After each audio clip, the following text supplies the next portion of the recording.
பல்லு வலிக்கு உப்பு, அதே மாதிரி இந்துப்பு, அது வேறு வந்து இந்துப்புன்னு சொன்னால் கடையில் கொடுப்பாங்க, மருந்து கடையில் கிடைக்கும். அந்த இந்துப்பு கொஞ்சம் எடுத்துக்கோங்க. கிராம் ஒரு கிராம் எடுத்துக்கோங்க. எடுத்துகிட்டு கரிஞ்சீரகம் 2 சீரகம் எடுத்துக்கோங்க. நல்லா முணுக்குங்க. முணுக்கி அந்த வெள்ளைப்பூடில் வச்சு அப்படியே பல்லில் அப்படியே தாத்திடுங்க. தாத்தினோடனே அந்த பல்லு வலி விட்டுரும். பல்ல இருக்க கிரும்பி செத்து போகும். வெந்நி நல்லா சூடு எவ்வளோ உங்கள் வாய்க்கு சூடு தாங்குதோ அதை வெந்நியை குப்பிளிச்சு நல்லா கொப்பளிச்சு துப்புங்க. அந்த பூச்சி நீ கண்ணாரையே பார்க்கலாம். வெள்ளை கலர் பூச்சி நல்லா ரத்தத்தை குடித்து ஒப்பாக இருக்கும், ஈக்கிற மாதிரி இருக்கும். உள்ளேருந்து புழு வரும். அந்த புழுவை நீ பார்த்த உடனே ஆகா இப்படி இருக்குன்னு சொல்லி பல்ல அடிக்கடி நீங்கள் க்ளீன் பண்ணுங்கள். வாய் க்ளீன் பண்ணால் தான் உங்களுக்கு சுகர் இருக்கவங்களுக்கு வாய் நிறைய நாரும்.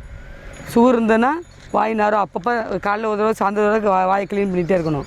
அப்போ தான் சுத்தமாக இருக்கும். இல்லைன்னா நம்ம யார்கிட்ட பேசுகிறோம் அப்படின்னா நமக்கு தெரியாது, அடுத்தவங்களுக்கு எப்போ என்ன வாடாம்பாங்க.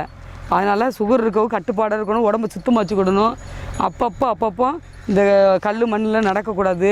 செருப்பு இல்லாமல் வெளியில் போகக்கூடாது. என்ன ஒரு சின்ன அரிசி குத்தினாலும் கூட உயிர் போகும்.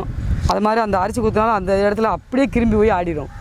கிரும்பி ஆடிச்சுன்னா சுகருக்கு நீங்கள் இந்த கத்தாழை தான், வேறு ஒன்றும் போடாதுங்க. அது கத்தாழை யாருங்க கத்தலை பிச்சை வேணால் அந்த ஜெல்லு வரும், பச்சை ஜெல்லு வரும். அந்த பச்சை ஜெல்லோட கருப்பு கலர் வரும். அதை எடுத்து காலைலையோ கையிலையோ வைங்க. அது எந்த இடத்துல புண்ணுக்கார ஊற்றுங்க சொன்னாங்க.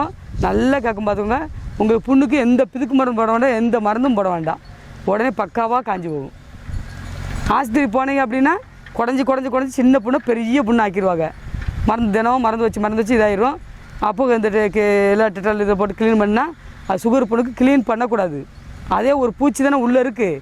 அந்த பூச்சியில் நீங்கள் அந்த கரைஞ்சீரகம் சேர்த்துட்டீங்கனாலுமே அந்த கத்தாழையிலேருந்து பொடியாட்ட ஆக்கி போட்டால் உடனே காணாமல் போயிடும். பக்காவாக காஞ்சி போகும்.